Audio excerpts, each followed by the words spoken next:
Testing, testing, hello, testing.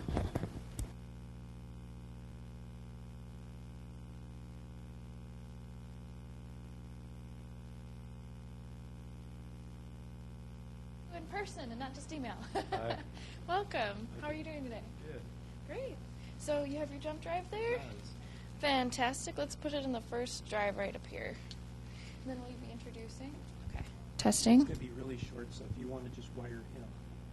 Okay, well, Or we you could want just do to, it again. are we recording it? Exactly. Okay. Yeah, so once you're done talking into the microphone, you can just leave it on a chair up front or... Okay. Yeah, I think that would be easiest because then it's far away from this one. So yeah, actually, it'd be great if you do. It's not the end of the world if you forget. Yeah.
Sometimes we have super squirrely speakers. So yeah, do you have any questions for me at all? I don't think so. All right, well, I'll be hanging around to make sure things get started okay. All right. Hello. Hi, Randy Cron. Paul Quee. Nice to meet you, Paul. Nice to saw your intriguing title. Thought I'd come find it, learn something today. That's great. You work in what subspecialty do you work in? I worked with neutrophils in the 60s Oh, with okay. chronic granulomatous disease. That was my field, and now I'm in the international program Oh, at really? medical school. Oh, yeah. Great. I recognize Hawaii there. Yeah. Not Yeah. that it's international, but it's No, but it's a nice way to get away. Yes, it is. It is awfully nice. Yeah. Have you been a visiting professor at the Capiolani? No, I'd love to. I've had a couple meetings where I've given versions of this talk. It's a nice place. Oh, fabulous. Yeah. So I got to spend 10 days or so out there. Wow. 1985, I guess it was. Yeah. Great. Yeah. Yeah, no, I'm hoping for an invite like that someday. It'll happen. It'll happen. You're with all those guys that in those days there was a tremendous tie with the University of Alabama. Oh, really? Yeah, Hugh Dillon and especially infectious diseases, some specialties actually infectious diseases, but I launched down into those neutrophils. Yeah. You know their visions. Yep. And they become more like macrophages as they hang around. The nets, this whole net those story. nets and all of that, yeah. That was a fascinating breakthrough. Yeah, that was. Yeah, that makes sense. So I know the whole thing. I mean, even this whole life receptor story that came out of Yale, because for the longest time, adaptive immunity was really this kind of the important So it stuff, was, right? yeah. And now the innate guys are like, that's right. we We were considered the hard hat, blue collar guys. That's right. The lymphocytes were the officers. Yes. So it's really been a wonderful era to live through. Oh, yeah. Because I started in 1950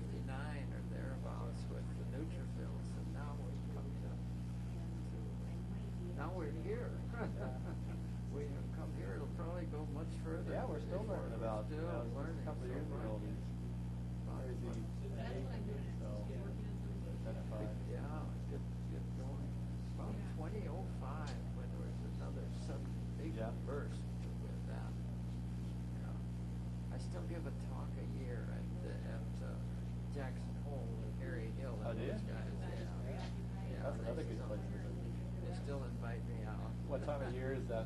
July 14th Yeah. or Yeah, mid-July. that's gotta be nice. Yeah, right after the snow leaves. Yeah.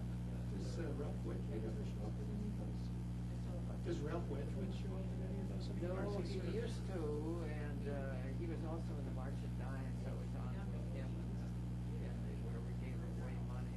But I understand he's still alive, and I don't know what he's up to. I haven't heard about him. We wrote on the bulletin, our listserv probably a year ago. Yeah, within a year, I think, yeah. Yeah, so I'm sure he's still talking, but not at that one. It's microbiology, infectious disease. Harry Hill is the guy who runs it. Is Harry still, is he still? Oh, Harry's still at it. Yeah, he's given up. He's been an ARUP. He's one of the officers of that and runs that, but he's still in pathology. Still looks after the immune deficiency patients. 20 years ago, when I interviewed at Utah, he was still maintaining a very active presence on campus, but was spending more time next door at Avon. Yeah, That's such a huge yeah. It's a huge thing. It's well run. That's my first fellow, John Matson, started that. really. Yeah. So, and John is still alive. He just had E. coli sepsis, but he, as far as I know, survived it. Good for him. Yeah. But John was the one who had, and, it's got a unique, I don't know if it's unique really, but the university benefits a great deal from him, so it's closely tied. Max Cooper was a contemporary of mine. Yeah, Is he we still, lost, he's at Emory. he moved up to Emory, how Yeah, long the ago? Department of Medicine, about 5 years ago, made a big mistake. Yeah. Just They let him go, yeah, geez, Yeah, Max was he was UAP. yeah, he probably still is at Yeah. Emory. Who else went to, did Joe St. Jim go to He went to Children's? CHOP. Yeah, Yeah. was that about a couple of years ago? Yeah. Well, like that, yeah. His dad was here with, we were together. I was chief resident, he came over, he had his internship at Minneapolis General at about that time. So he came as a young faculty. He had a postdoc in microbiology. How long have you been here now, Rick? Well, I came back a second time after he was resident here, and so I came back. It'll be 21 years this September.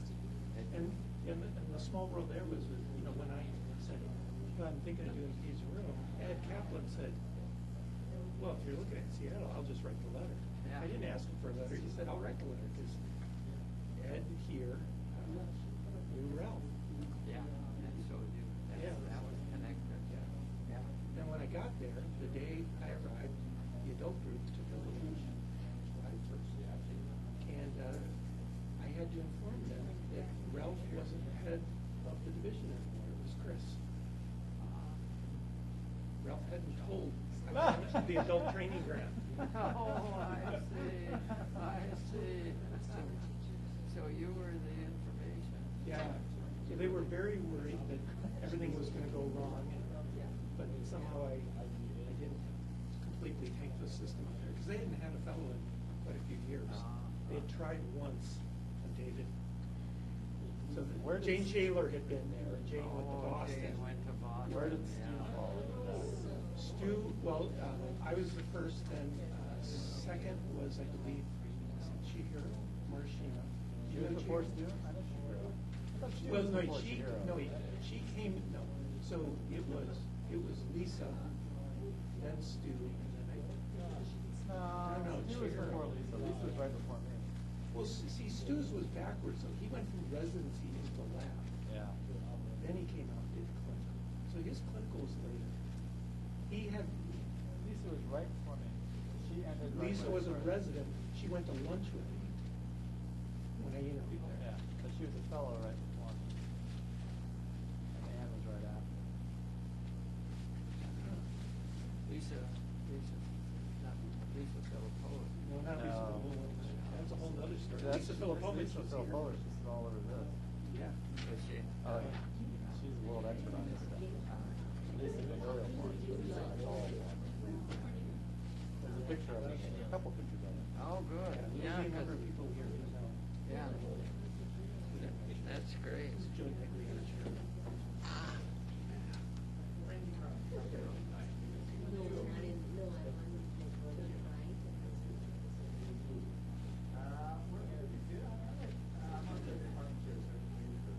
Oh, okay.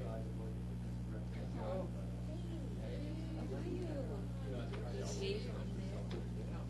we went there.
So I'm gonna hear this again in a couple months. You didn't hear part of it. In Toronto, right? Yeah.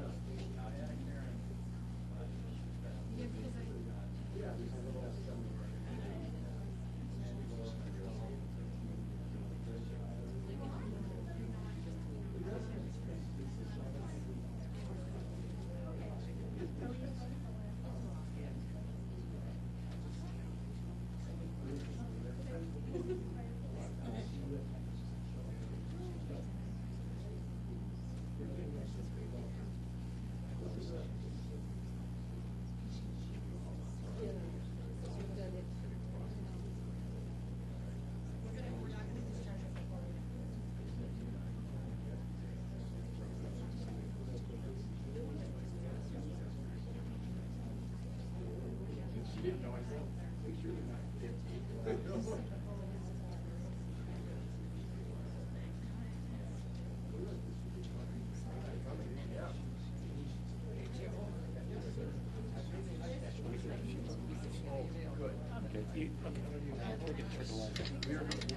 We also have Harvey Schreiber sitting over here with the glasses on. Harvey, if you know anything about iPhone antitrypsin, it's Harvey Sharp. He's the man. This is an interesting institution. People, we were referencing Bill Corbin. He was the chair when we came. He was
Let's go ahead and get started.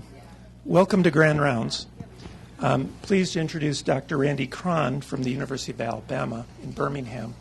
Randy's a native Californian. He started his training in California, was at the NIH, continuing with an interest in science that eventually led to a move to the University of Chicago, where he completed his PhD, and then back to California for completion of his MD degree. Was a fellow at University of Washington. His mentor then moved to Stanford. He finished his fellowship there, was an instructor there, was recruited to CHOP, and then most recently was recruited to Alabama, where he established the Pediatric Rheumatology program. He's a professor there. He's director of the fellowship program in Pediatric Rheumatology and has many, many other affiliations because of his scientific expertise and his clinical expertise. You are going to hear a talk from someone today who I can say with complete confidence every pediatric rheumatologist in the world knows who Randy Cron is, and his opinions, which are many, are highly regarded. I hope you will find this both informative and entertaining.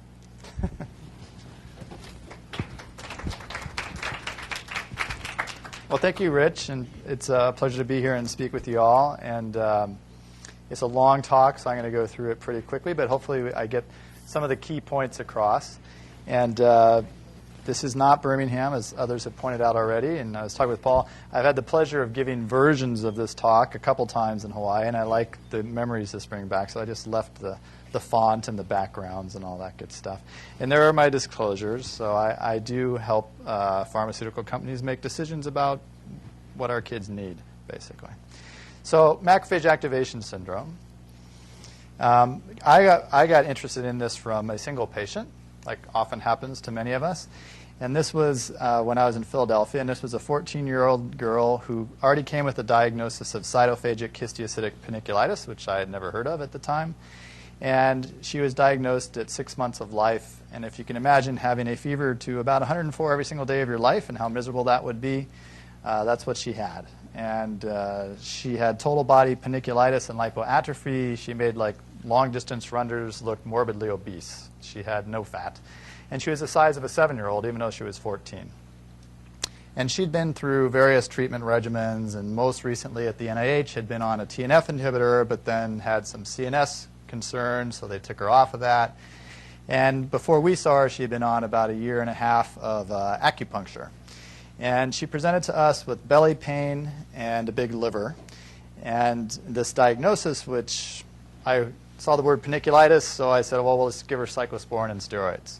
And she actually got a little bit better, but then came back to the hospital within about a month and quickly progressed to the intensive care unit, where she was seizing initially and then became comatose and coagulopathic and pancytopenic, had elevated serum ferritin levels, had high pro-inflammatory cytokines in her blood, and went into full system, multi-organ system failure. Every organ that you could imagine being down was down. She was about as close to being dead as anyone I've ever seen survive a situation like that.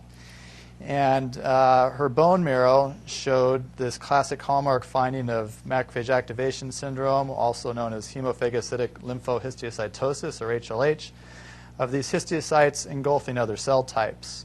Her bone marrow, her skin biopsy that we got a hold of from her diagnosis showed the paniculitis. And before they called us, they had called the hematology oncology folks, who deal with the HLH pretty frequently, at least the primary forms, and by default have often been treating these secondary forms. And they gave her a single dose of etoposide, but she was really not getting any better and was circling the drain and just was incredibly sick. And at about this time, we had started using some of these cytokine blockers to treat a similar disorder, systemic juvenile arthritis, which had a lot of similar features. And these kids also would develop MAS. And we were having success with a drug that blocked IL-1 called anakinra. It's an IL-1 receptor antagonist, a recombinant human protein that's only got about a 4-hour half-life.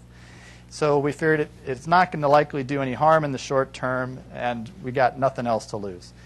And within a couple days, she actually woke up. Within about 5 days, she was extubatable, and then another week later, she was out of the hospital. And for me, personally, as a physician, it was the sickest kid I've ever seen come out of the ICU, essentially unscathed. So this was pretty miraculous for us. And she met, so there are these formal HLH criteria that the Histiocyte Society developed. And you can either have a genetic diagnosis, a homozygous deficiency in one of these cytolytic pathway proteins like perforin, for example, which most people don't have at diagnosis unless they've got siblings or something. But if not, then they have these 8 criteria, of which she met all 8. If you meet 5, then you meet HLH criteria. So, and once again, just to remind you, this pathologic finding of hemophagocytosis is classic for this, but is only present in about 60% of cases. So having it's helpful, not having it doesn't rule it out. One of the proposed mechanisms for how this occurs, and let's just take HLH and MAS out of the equation initially here. If we look on the x-axis at progression of time and strength of your general immune response, if, per se, you get a virus, and your immune system begins to mount a response to that virus, begins to clear that virus, at some point you need to contract your immune response, or we'd be all one giant lymph node, like an ALPS patient or an LPR mouse, for example. If you have trouble lysing the antigen-presenting cell, or the cell presenting the virus, to the lymphocyte, then there is this crosstalk that amplifies and gets this cytokine storm that develops that's believed to contribute to this entity we call MAS. And this is the problem, at least in the primary HLH kids. They are deficient in homozygous deficient for one of these autosomal recessive genes involved in the cytolytic pathway that both natural killer cells and CD8 T cells employ. And if you can't shut down your immune response, you get an activated immune response in this cytokine storm.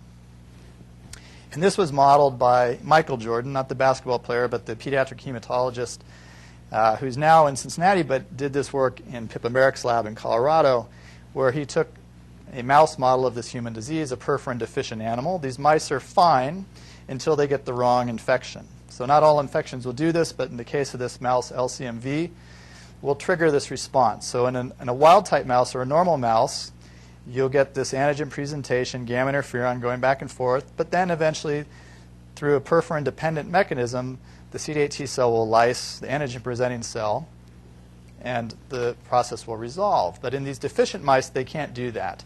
And they get this cytokine storm, the hemophagocytosis, and the mice die. This is a short list. It's been a little bit extended now, but there are these familial forms of HLH, 1, 2, 3, 4. There's a 5th one, syntaxin binding protein 2, and they have these funny protein names like MUNC13.4 and syntaxin 11, RAB27A, and here's perforin. And there are other genetic disorders that give you similar features as well. And the thought is that most of these proteins that have been identified to be associated with the familial forms are somehow involved in getting the process of getting these granules containing granzyme and perforin to the immunologic synapse here between either the natural killer cell or the CD8 T cell and the target antigen-presenting cell. And the perforin, once it gets there, forms this nice pore into the target cell, which delivers granzyme B, which then triggers programmed cell death or apoptosis. And if you're deficient, homozygous deficient in one of these critical proteins, then this process doesn't work. So all these proteins now have mostly been modeled in mice and a few other animal models. And then more recently, Ed Behrens at the University of Pennsylvania has developed a model that you can do on a wild-type genetic background. So these mice have their normal complement of genes, but if he chronically stimulates through one of the innate immune receptors, toll-like receptor 9, with CPG motifs, for example, he can develop a very similar model to macrophage activation syndrome, giving us a slightly secondary model or a non-familial model of this disorder. And so what have we learned overall from these mice models is that, number one, it requires infection. So these mice are basically fine until they get the wrong infection, and it depends on the particular infection. So not all infections will do it. If you go back to Michael Jordan's mouse model, what cell types or what cytokines are important? If he eliminates the CD8 T cell from the equation and infects the perforin-deficient animal, they survive. Now, they don't clear the infection all that well, but it's what's killing them is the immune response to the infection.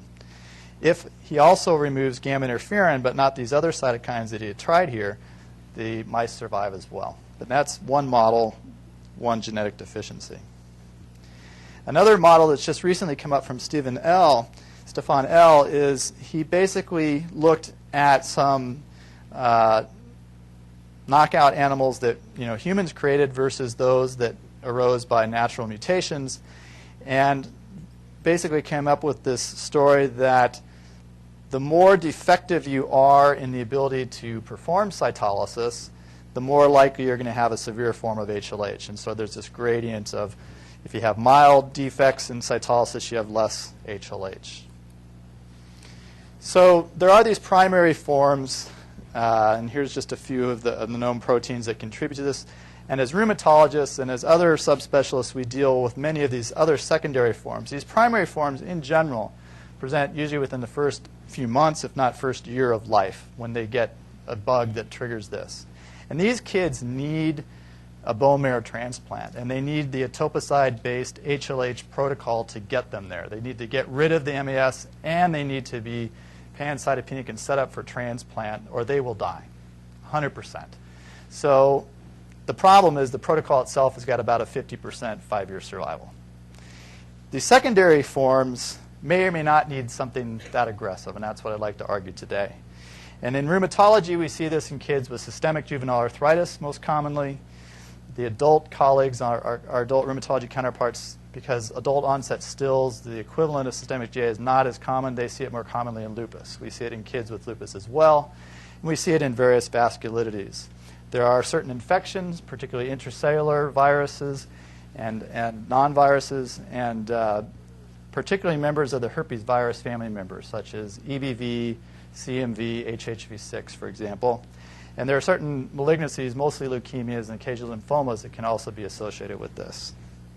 Looking at this slightly differently, if you look at just the histiocytic disorders, those that are macrophage related, once again, you have these primary genetic forms and these secondary forms that can be triggered by some malignancies. There's a list of over 50 infections that have been associated with this and a variety of autoimmune diseases. And some people think that drugs may trigger this. It's kind of hard to get cause and effect and association separated there, so it's unclear for some of these. And like I said, in the rheumatic diseases, systemic GA and the PEDS population, lupus, Kawasaki, but there are case series and case reports of essentially almost all of our various rheumatic diseases that have been at least linked to MAS.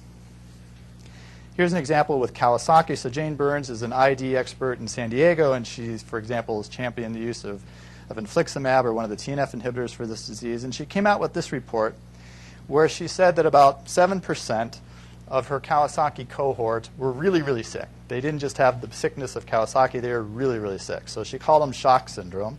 And these are the patients here on the left.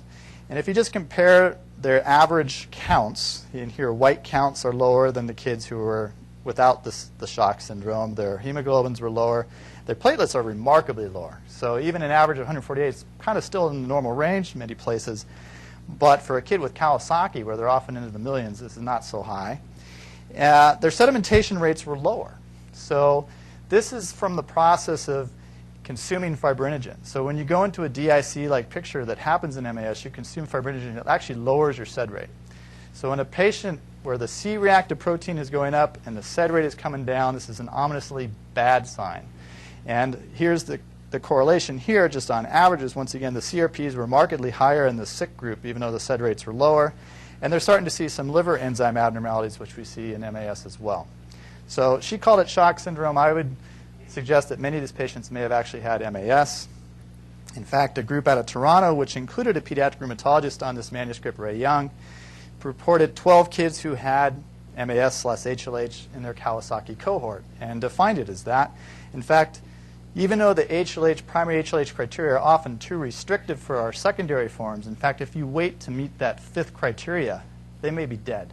So these patients all met those except for 2, which only met 4, and some of the criteria are hard to get or untimely, so most likely all these patients had MAS.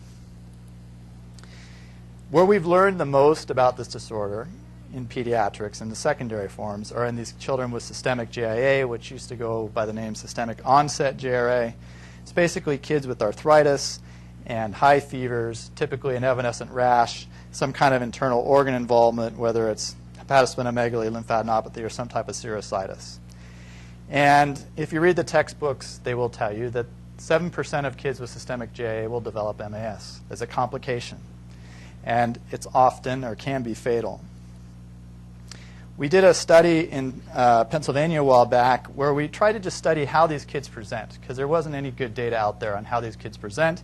And it actually ended up being the second largest cohort that ever been reported with kids with systemic arthritis. This is a collaboration between Philly, Pittsburgh, and Hershey. And we got the classic fever pattern that we saw. All these kids had fever. Most of them had arthritis, which sometimes makes the diagnosis tough when they don't. And we found that there was actually a peak age of onset of age 2, which is counter to anything you'll read in a textbook. And this just tapers off into adulthood, where we end up calling it adult onset still disease. But the thing that we found interesting was that some of the laboratory values that these kids had were very similar to what we were seeing in kids with macrophage activation syndrome at disease onset with their first flare. And we had bone marrow biopsies in some of these kids because if they're young enough, we will often get them to make sure these kids don't have leukemia. So if we're going to use high-dose steroids, for example, that we're at least somewhat confident that that's not what we're treating. And you can see that these SED rates are very high, but the kids who had hemophagocytosis on their bone marrow, suggesting MAS, had lower SED rates. They had lower white counts, even though they're high. Surprisingly, the ferritin levels were really not all that different, if at all. And this was the work of these people and funded by these two sources. And this led us to this concept that maybe MAS is not really a complication of kids who have systemic JA, but maybe it's part of their disease process, at least in a large subset of these kids. Because the similarities we were seeing both clinically and laboratory-wise were very remarkably similar.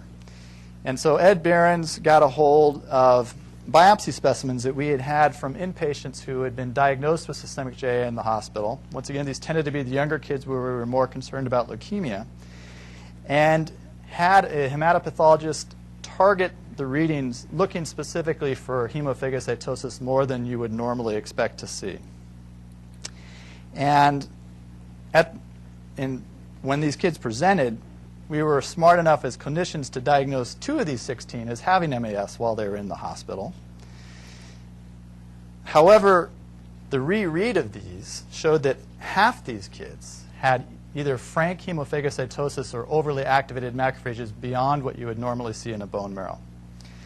And the scary thing was that 2 kids, these 2 kids here, had the worst looking hemophagocytosis in the marrow. We completely missed the diagnosis clinically.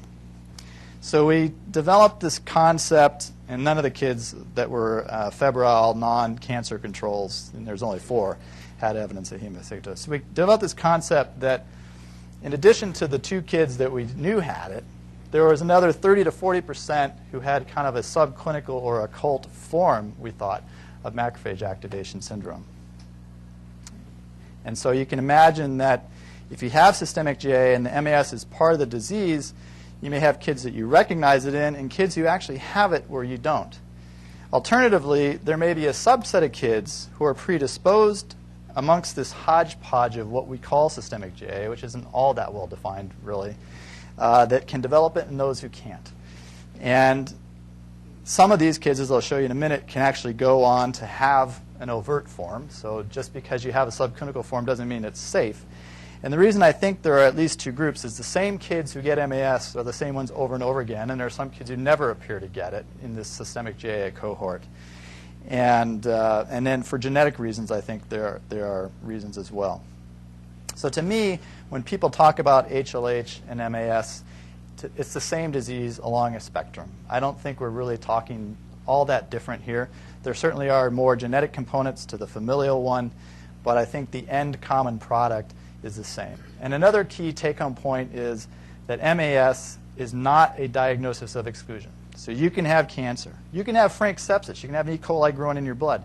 You can have lupus. You can have EBV infection. On top of that, you may have MAS, and you need to treat that aspect of the disease as well.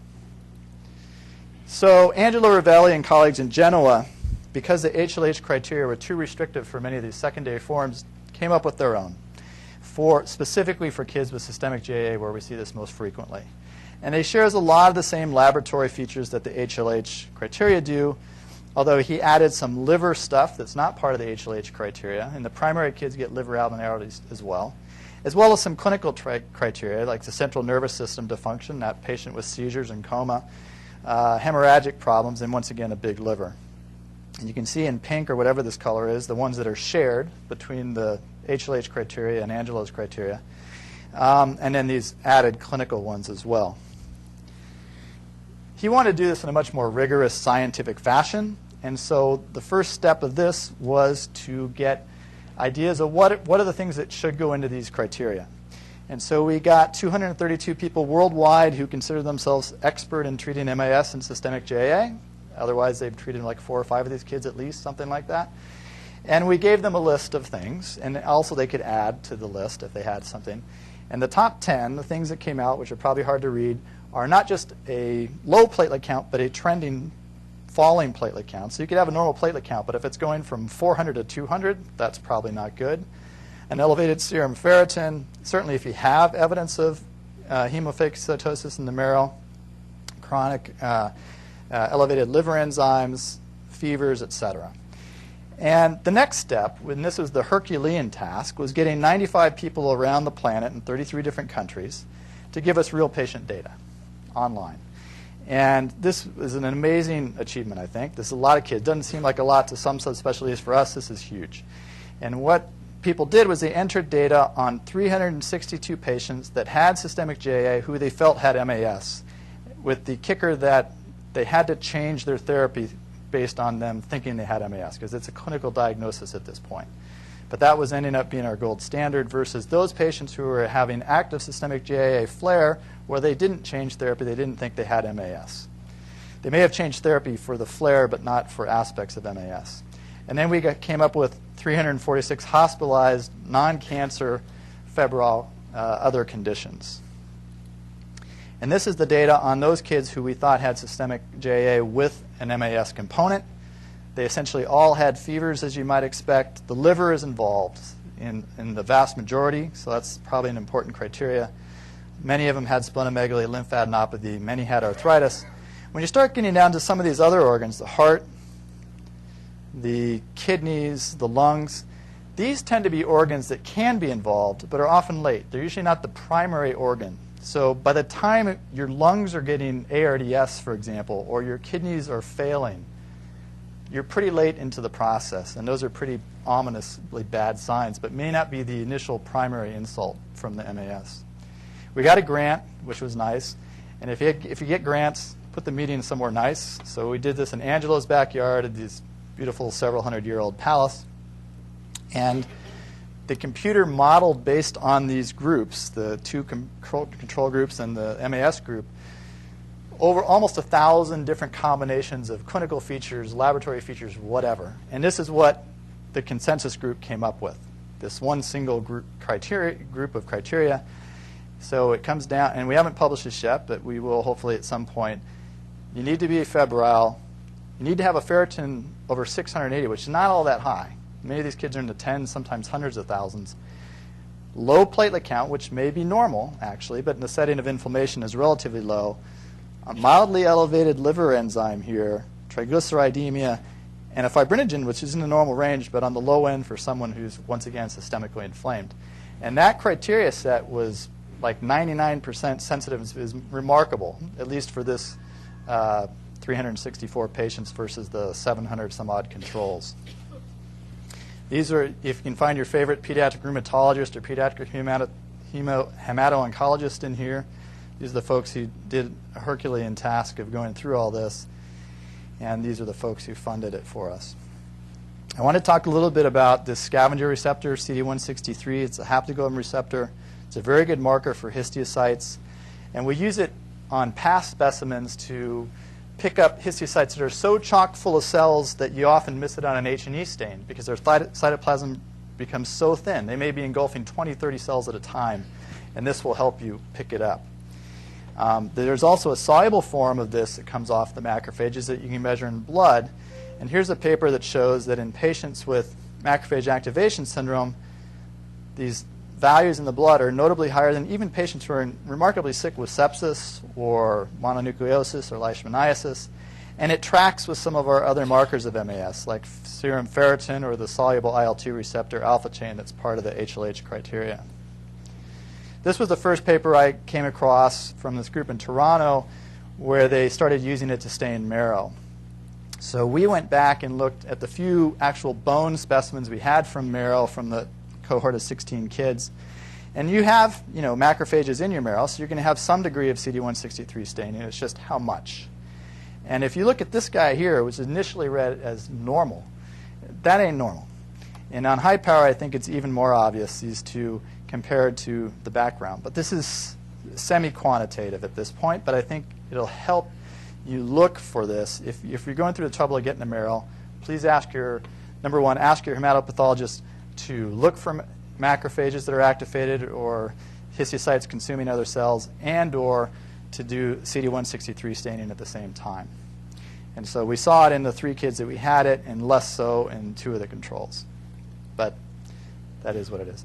About the same time that we were coming up with this concept of this occult or subclinical macrophage activation syndrome, the group in Cincinnati with Alexei Grom and Jack Gleason and Lisa Filipovich were doing the same thing kind of differently. They had 5 patients in their systemic GAA cohort who they did not diagnose with having MAS, but their labs looked like they might. So they had these high ferritins, these high IL-2 receptor alpha chains, and these high soluble CD163s. And of these 5, within 2 months, 2 of them went on to overt MAS. So like I said, if you have a subclinical form, it doesn't really put you out of the woods. And so between our group and Alexei's group, we have this concept that maybe 7 to 10% of systemic GAA kids will develop an overt form of MAS, and another 30 to 40% will have the subclinical form, which may go on to an overt form. And what I try to tell the residents, at least in the hospital, if you got a sick patient in the hospital who's got a fever, I don't even care if you know what their diagnosis is. Send a $40 ferritin. If it's normal, send it the next day. If it's normal, you can probably put it lower on your radar. If it's high, start looking for other things. And if you have a ferritin over 10,000, there are very few things that are going to do that. You may have chronic liver disease, or you may have multiple blood transfusions for whatever disorder you have. But outside of that, in a febrile patient, particularly one who's been well previously, it's more or less MAS until proven otherwise. In fact, if you just take a relatively low value of ferritin alone at 1,300 and combine that with a liver enzyme abnormality, in this case an LDH over 2,800, in this adult group of MAS patients, it was pretty sensitive and pretty specific. So it doesn't take much. Even with our specific criteria for systemic GAA, there's a lot of other patients who get MAS that don't have systemic GAA. Alexei Grom has also done some nice work looking at gene expression in the blood of these patients. And the systemic GAA patients here in blue, he broke them into those with high ferritins, maybe those who had MAS, and those with normal. And although they're different from the controls, you can see that there are certainly differences in the cell cycle and erythropoiesis signatures, for example, in those patients who have MAS and those who do not. And getting back to this story of getting these granules to the surface of these cytotoxic cells, there are these proteins, RAB27A, MUNC13-4, etc. Alexei went and looked, and I think Bryce was involved in this as well, at a cohort of systemic GAA patients who had MAS, and he had this haplotype of 12 polymorphisms across this massive gene, the MUNC13-4 gene. And these are small numbers, but suggestive that there is a much higher percentage of this particular haplotype of SNPs in this gene in the SGA patients who had MAS versus the controls. I think even more compelling was this paper that came out right after this from Holland, where they looked at their systemic GAA patients who had MAS, and 20% of those patients had not just a polymorphism, but frank mutations in the perforin-1 gene. So just one of those potential genes that leads to the familial form. So we got to, myself and one of my fellows started a program in Alabama about 7 years ago, and when we got there and we started getting consulted on MAS patients in the hospital, we started sending these primary HLH genetic studies on them at the same time. And of the first 21 kids that we screened, 13 had at least a single copy mutation in one of these genes, which seemed to be more than just chance. And so here's one of these patients. She was 18. She was a competitive barrel racer, completely healthy, up until 2 weeks prior to admission when she started with a fever and abdominal pain. She got admitted to the GI service in liver failure, which is another place these kids often show up. And I went to see her because there was a very astute clinician on the GI service, thank goodness. She was febrile. She wasn't quite all there. She could answer some questions, but it didn't make a whole lot of sense. And her liver and spleen were big. But her laboratory findings were pretty damning. She was pancytopenic. She had hepatitis. She was coagulopathic by D-dimers and her coags. Her ferritin was pretty elevated, et cetera, et cetera. Those underlying ones are the HLH criteria, of which she met 7 of 8.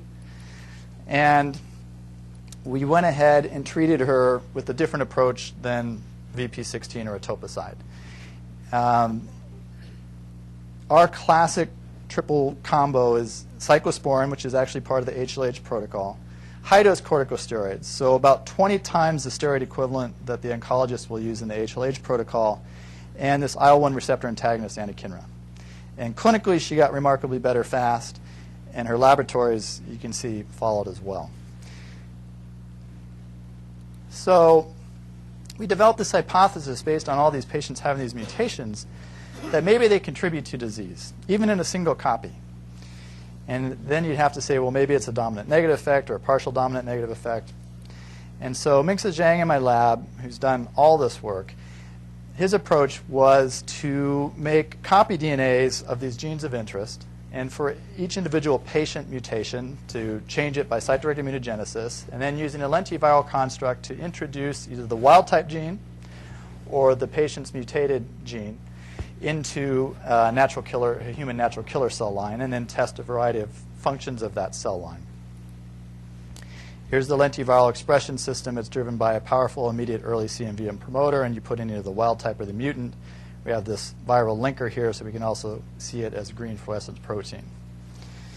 And so this first one is this RAB27A mutation. If she had had 2 copies of this mutation, she would have had familial form called Griscelli type 2. So this mutation had been reported before as pathogenic in a homozygous state. And when Mingsa overexpressed, this IG is just the empty vector control. This is looking at cytotoxicity on the y-axis and effector to target cell ratio of the natural killer cell to its K562 target cell. The wild type has its normal level of killing, but you can see when you overexpress the mutant, it decreases it by about 40%. So not getting rid of cytolysis, but decreasing it. We also looked at a couple other patients. So this perforin 1 mutation, people call a common polymorphism because it's present in 3% of North Americans. Maybe some of us, myself included, in this room may carry this or one of these other mutations in a single copy. But it is reported to be increased relative to the background population in patients with HLH. But it's considered to be a mild mutation. And then we also studied this novel mutation that had never been reported before in a patient who unfortunately died from her MAS who had a syntaxin binding protein 2 mutation. And here's the data for the perforin 1, and this is the raw data, and all I really want you to focus on in these plots is the cell death, which is going up the y-axis here. So we're just looking at the target cells here and at different effector to target cell ratios. So if you overexpress the wild type, at this effector to target, we get 13% lysis going down to 10% with the mutant, 21 down to 16, 28 down to 25, et cetera. So not dramatic, not nearly even as dramatic as the RAB27A, but suggestive that it may be having an effect on cytolysis. With the STX-BP2, it was a little more obvious. So this went from 28 to 12, 28 to 18, 32 to 23, et cetera. Another assay you can do to measure granule release is a very simple flow cytometry assay to look at a protein called CD107A, which when a natural killer cell or a CD8 T cell releases granules, it just shows up on the surface and you can just stain for it. And it's a simple assay. You take your target cell, you take your NK cell, you put them together. As soon as they interact, within a couple hours it comes up on the surface.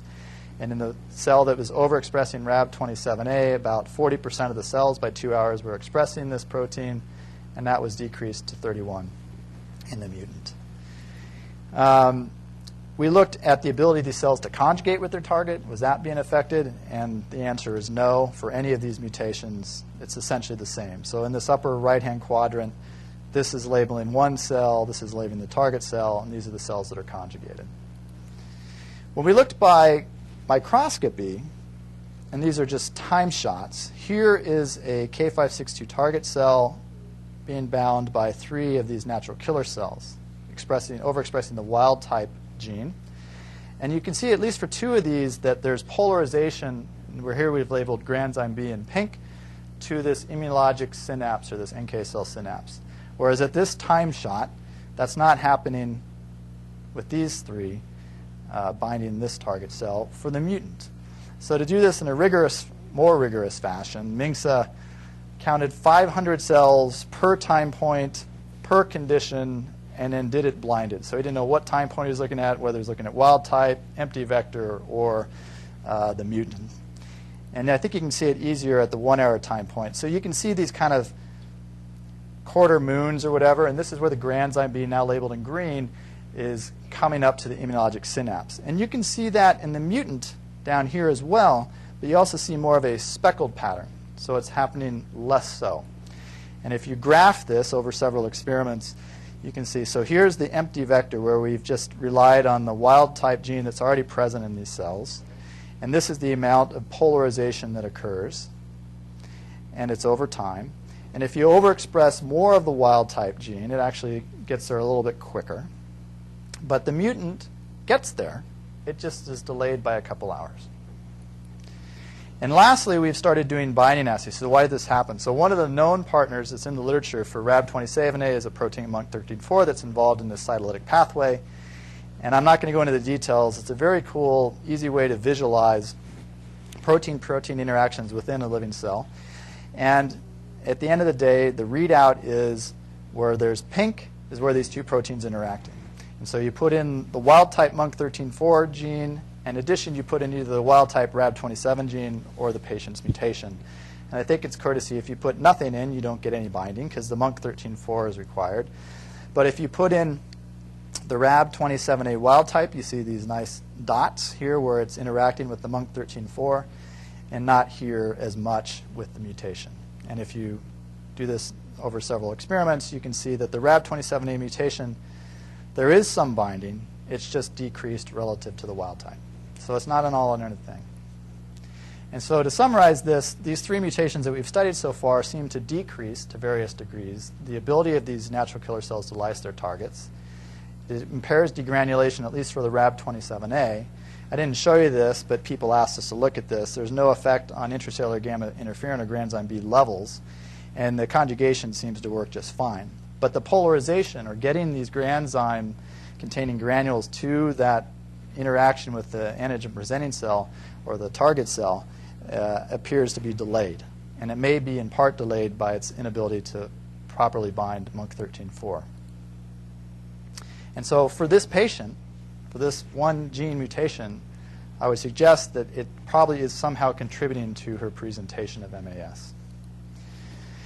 So here's when I get on my high horse. So we recognize these kids, some of us do, HLH, MAS. And in the ICU, they have all these fancy names, the MODS, the multi-organ dysfunction syndrome, the inflammatory response syndromes, culture-negative sepsis. These patients are dying. You're throwing broad-spectrum antibiotics at them, and you never grow a thing. And here's the extremism where I am often at.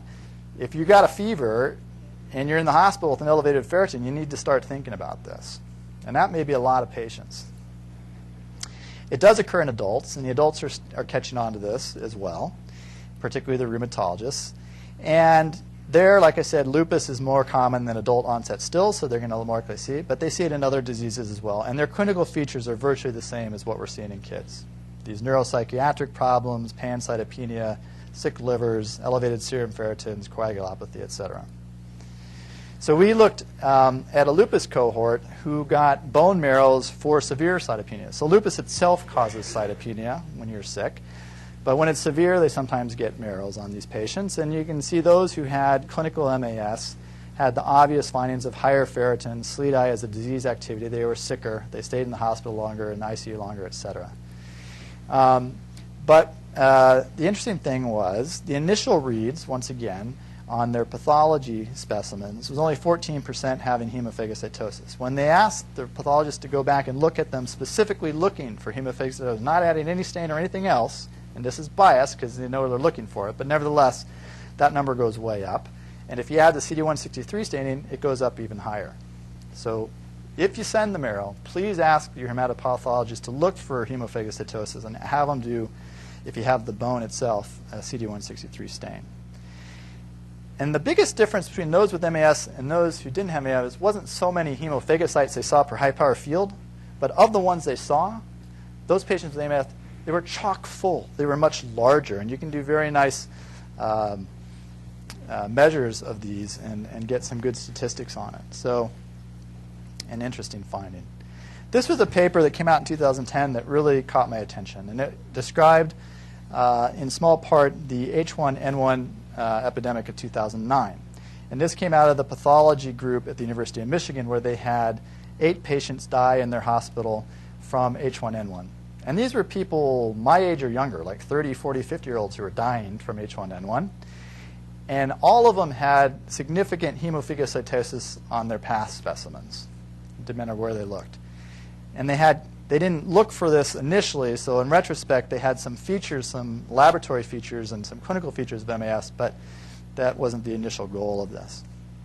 So I've recently brokered with Paul, a colleague, Alexei Grom in Cincinnati, to look at the genetics of this. And I wish I had data to present to you today.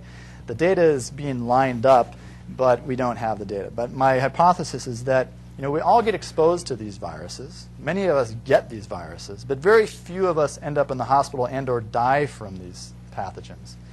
And so it may be that some of us have a genetic predisposition to getting them, to getting to that state, not the virus. The ICU things, these MODs, or the multi-organ dysfunction, it's pretty common once you get to the ICU.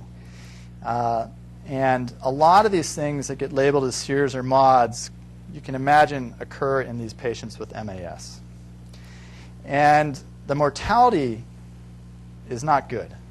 And we looked at it both in the adults at UAB. The predictors of who really did poorly in these settings were, as you might suggest, those requiring intensive care, those requiring mechanical ventilation, and those requiring renal replacement therapy. So once again, the kidneys and the lungs and the heart tend to be later. And once again, it may not be the primary organ of the MAS. And so if you're getting to that point, you're truly sick. And the mortality rates for MODs, whatever's published in these various case series, on average is around 40 to 50%. So if you get that diagnosis, things are not good. On the other side of the coin, the HLH protocol mortality at 5 years is about 50%. And these are kids who will often go undergoing transplants. And this is not primary. This is a combination of primary and mostly secondary.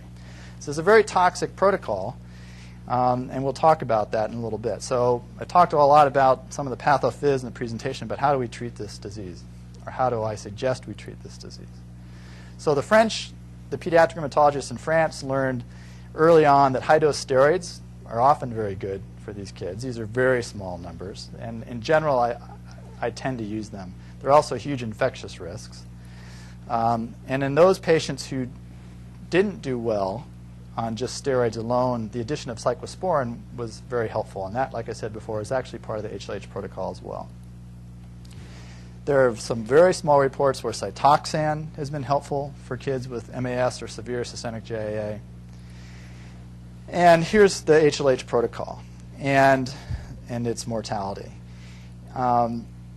It's got dexamethasone, and one of the arguments for why they chose dexamethasone is it's got better CNS penetration. Whether that's true at the 5% equivalence to the doses of solumedrol that we tend to use, I don't know. So if they want to add it, I'm like, fine. Because in a sense, it's not spitting in the wind. It's adding 5% to the 100% we're already given with solumedrol. So fine. The VP16, particularly early on, is pretty intensive. And many of these kids become pancytopenic, 0 ANCs. And one of the reasons the protocol is so deadly is that many of these kids do become septic and die. But they do use cyclosporin, very similar to the levels we use. I usually shoot for a 200 to 400 trough range, so pretty high. usually around 4 to 6 mg per kilo per day divided in a couple doses. And if they have CNS involvement, they'll often give intrathecal methotrexate. IVIG is used on occasion, and there are some data or case series that suggest it helps in some of the infectious causes. I don't see much downside in using it, so sometimes we'll try it. The times I've tried it, it hasn't seemed to do much. This is one report from Elaine Fisher and colleagues of using ATG, which is also pretty big gun therapy, wiping out your T cells. But it may work if you're in desperate straits. There is this paper out of Turkey where they use plasma exchange. It's not controlled, and there were patients who got plasma exchange and steroids or IVIG versus late introduction of plasma exchange after using etoposide. And those patients didn't do as well, but these are very small numbers and completely uncontrolled. If you have Epstein-Barr virus as the cause of your MAS, and particularly if you have XLP, it may cure you of both the EBV and the MAS.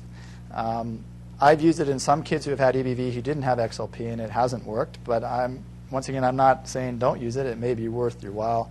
There's some thought that EBV can also enter into T cells in some patients, and if that's the case, it's unlikely to eliminate the problem if the EBV is also in the T cell, because this is targeting your B cells. The amazing thing to me is when you can't lyse, and you, let's say the secondary forms do have a problem with lysis, and you get this cytokine storm, it's a mess. You got tons of things that are out of whack. But to me, the amazing thing is if you pick the right cytokine to block, getting back to the normal homeostasis is not all that hard, which I never would have predicted. So because these were the first biologic cytokine inhibitors that were available, people started trying TNF inhibition. And almost as many cases that got better with TNF, people were attributing to TNF. Once again, it's very hard to make cause and effect here. I mean, they were probably given the TNF because the patients were sicker. And then they recognized the MAS, who knows. But here's one single case report where, at least for this individual patient, it looks like this patient with a ferritin and like 160,000, right, had started on the VP16-based HLH protocol, was not getting better. Someone gave the child infliximab, which is a TNF antibody, and the patient got better. So maybe for that patient it worked. But this is the cytokine I like to target, which is interleukin-1. And this started from work from James Versby and Andy White, and they reported a couple really sick kids with systemic JA who got better with anakinra. And then Virginia Pasquale had this very nice paper in Journal of Experimental Medicine where there's like, I think, 9 kids had failed TNFs, had failed all the drugs that we use to treat systemic JA, and really within a relatively short period of time, all the manifestations, whether they're clinical or laboratory, got better in these really sick kids.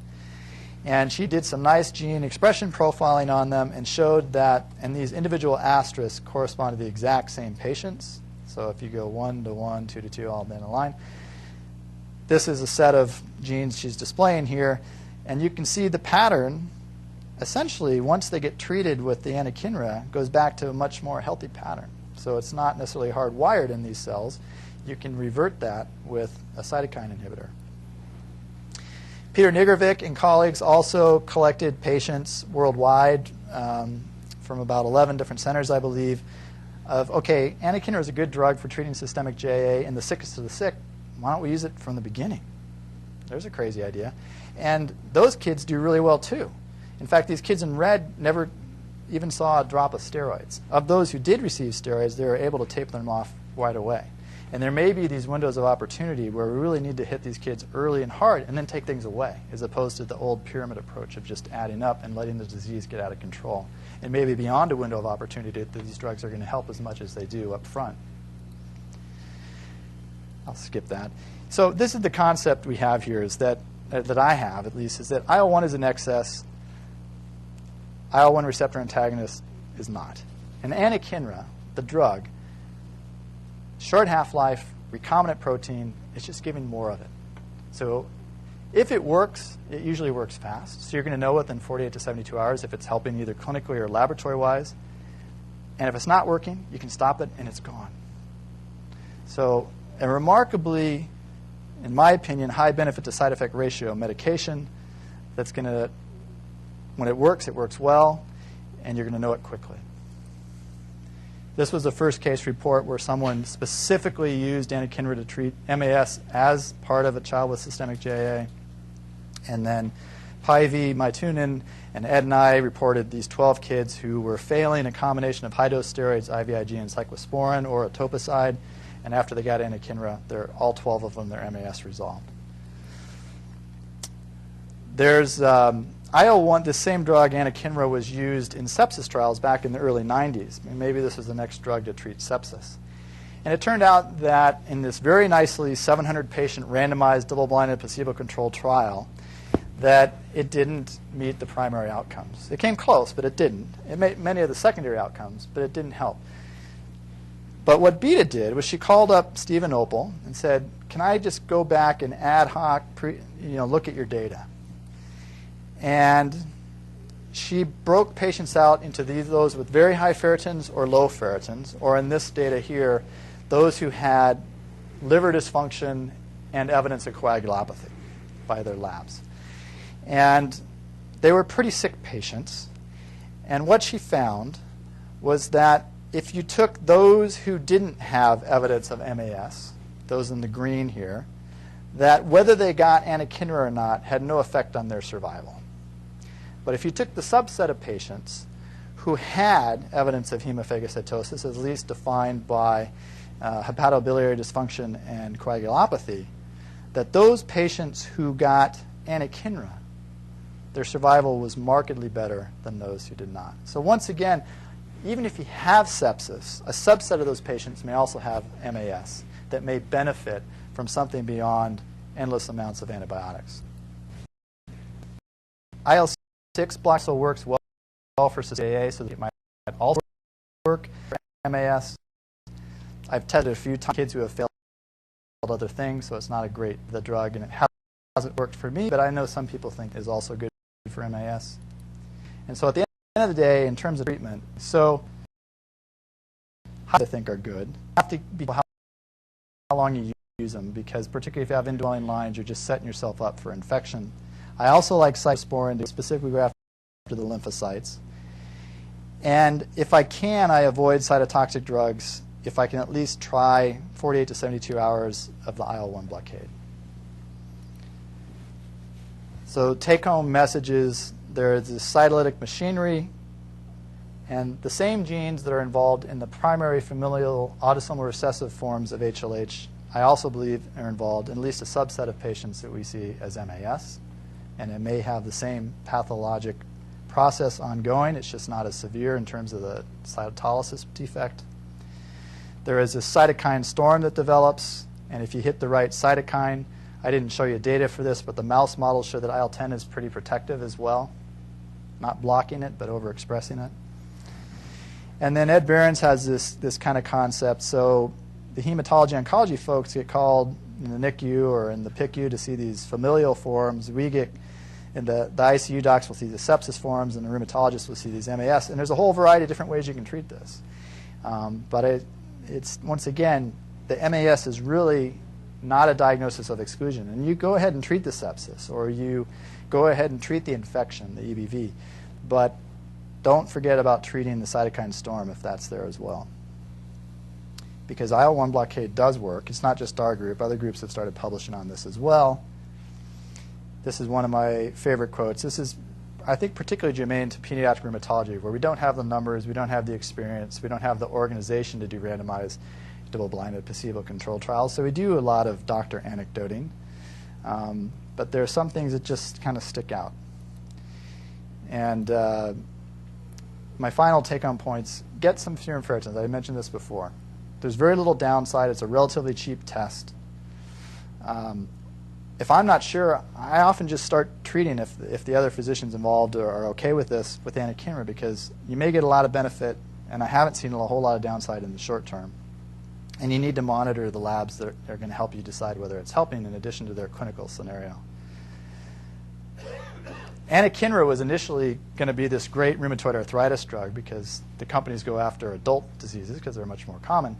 Turned out it's not a great drug for RA. It's a fabulous drug for systemic JIA and some of our other diseases, but it's not a big market. But it was priced to be on par with the TNFs. But as an individual shot, compared to a $5,000 ICU per day stay, it's pretty cheap. So this stuff doesn't have to be restricted to the industrialized world, for that matter. Ferritins can be done elsewhere, and anakinra can be given as a shot if it was available. And I will take your questions. Thank you much for listening.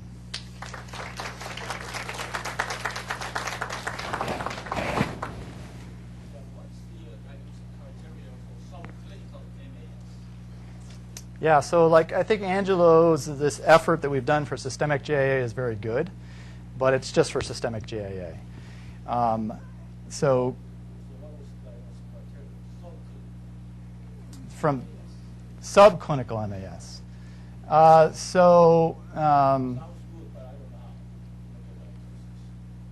Yeah, I think if you've got a patient with a ferritin that's elevated over a certain level, you can pick whatever you want. I like 1,000. My colleagues are more in the 2,000 to 5,000 range. And their liver is in dysfunction, and their D-dimers are astronomically high, which we often see in these patients. We don't see that in all systemic JA patients. We see that in some. And their white counts and their platelet counts are lower than you would expect. So I'm never comfortable with a platelet count of 200,000 in a systemic JA kid who's febrile. That makes me queasy, for example. Yeah, I think so. And if you have, hepatomegaly, that may or may not be part of the systemic JAA flare. What we diagnose systemic JAA with, it's hard to know, how many of those kids were really systemic JAA with MAS that we were just kind of not paying attention to. Do you have ideas, Rich? I was going to say that the interesting thing about this, because there's another paper recently out about Kawasaki disease and MAS, is the usual scenario is the patient isn't well when you walk in the room, but their labs are starting to look better. That is really ominous. Their sed rate drops, their platelet count is going down, their white count is now into the normal range. And you go, that doesn't look like this patient. They look sick. Their labs are looking better. And it's the early recognition of that switch, that transition, that it is so critical because they go bad quickly. Mm-hmm. And yet, if they don't get too far over the edge, you can just bring them back. It's usually overnight, I think. Bryce, you would agree? Overnight, 1 or 2 doses of anakinra, you've got completely different labs and a completely different looking kid. If they have CNS involvement to whatever degree. So in the Kawasaki paper, they tried to identify whether Ravelli's criteria would work. I believe it was Ravelli's. And they didn't quite work. And what really works was seeing the trend, a trend that didn't fit with the clinical picture. And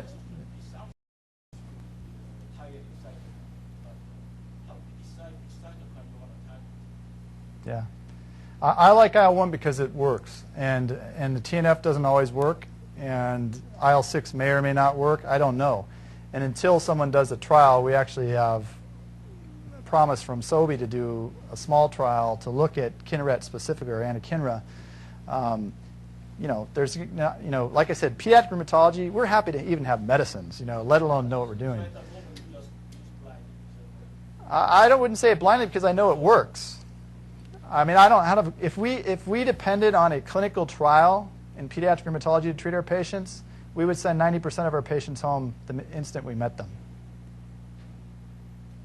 We don't have the numbers. We don't have the years of experience. We do rely on a lot of doctor anecdote, and that's just our field. I mean, we're trying. We're trying to become a cog. We're not anywhere near that. It's and that's part of going into pediatric rheumatology. You kind of have to accept that.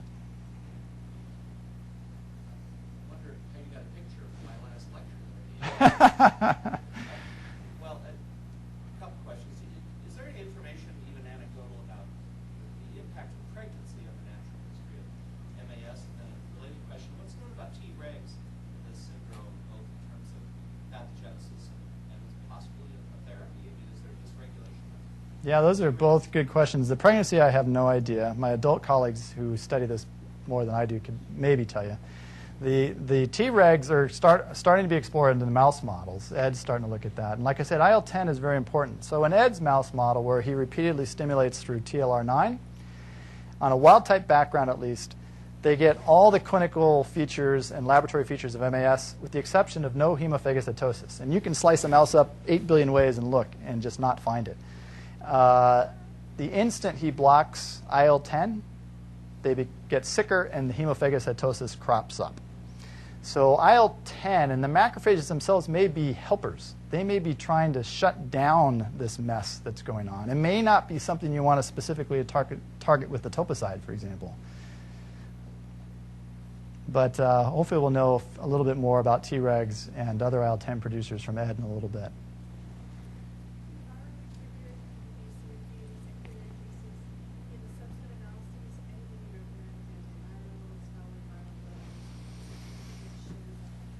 Yeah, it's totally, I mean, if their other bodily functions are not completely trashed, I'm certainly happy to let them have ganciclovir if that does anything for them. No, might make you feel better. Any experience in using the IL-1 blockade? Yes. So occasionally we will get called to the NICU for a familial one that shows up often within weeks. Usually they don't let us try it. On the one child that I actually convinced the NICU docs to let us use it, they waited 3 days, and the child was pretty much gone at that point. And the child ended up blowing a hole in her lungs and died. But from the Monday to the Thursday that she did that, she actually got clinically better. So it was, you know, the positive pressure ventilation that did her in the end. And whether she would have survived, unlikely. I think there's very little downside to adding it to the HLH protocol. I mean, it is a theoretic other infectious risk, but it is a recombinant human protein with a very short half-life. So we used it actually in a child with HLH. She came in with a rash, which was red hair. It had nothing to do with anything. And then developed features of MAS or HLH. She was on IL-1 inhibition. It dramatically turned around, but then got stuck with a ferritin sitting around 3,000. And she then had all the studies sent, and it was confirmed that it was HLH. Didn't make any transplant. She got a sepsis. I would say, just in adding to this, I'm a big fan of anakinra, but I also say that if you are at that point where they've been on anakinra, steroids, and cyclosporin for whatever period of time, and whether it's a week or 2 weeks or whatever, and they're better, but they're not getting through it. I mean, first of all, you should talk to if you're a rheumatologist, you should talk to your hematology and folks, and vice versa. I think everyone needs to be on the same page and make decisions together. Because at some point, many of these secondary forms are not going to, they'll stabilize. And I've seen kids in the hospital 4 months on anakinra, just sitting there waiting for their transplant, you know, and then die because they got septic before their transplant was done. So you have to have a relatively short threshold before you do. I'm not trashing the etoposide protocol. It's a great protocol if you need it, but it does have a very high mortality associated with it. I've seen some histoplasmosis with HLH, and there's quite a bit of literature in HIV patients with, I guess, the secondary form of HIV. Yeah. Yeah, I mean, there's a lot of bugs that will do this, and you need to treat the bug too, if you can.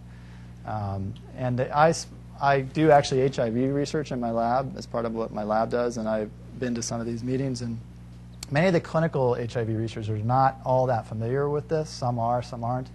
And I think it may have a setting there too, because you're right, those patients are at very high risk of getting MAS depending on what bugs they get.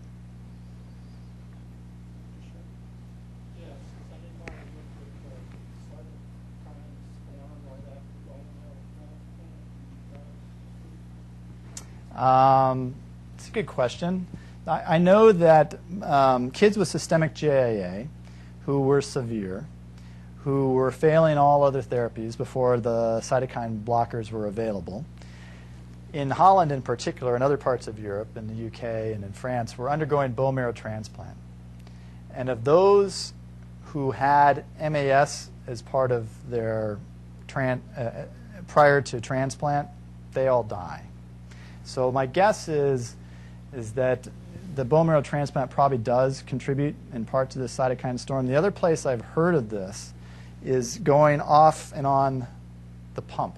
So cardiothoracic surgeons have told me we see very similar clinical features as to what you're describing here in patients who go on bypass, for example.